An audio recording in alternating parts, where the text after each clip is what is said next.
যদি 100 বার এই দোয়াটা কেউ পড়ে সারাদিনে, লা ইলাহা ইল্লাল্লাহু ওয়াহদাহু লা শারীকা লাহু লাহুল মুলক ওয়া লাহুল হামদ ওয়া হুয়া আলা কুল্লি শাইইন কাদির,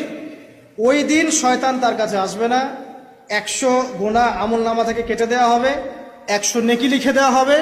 এবং আল্লাহর কাছে দিন শেষে একটা তালিকা পেশ করা হয়, আজকের দিনে কে কি আমল করেছে, এই তালিকায় তার নাম দেখবেন সবার আগে আছে।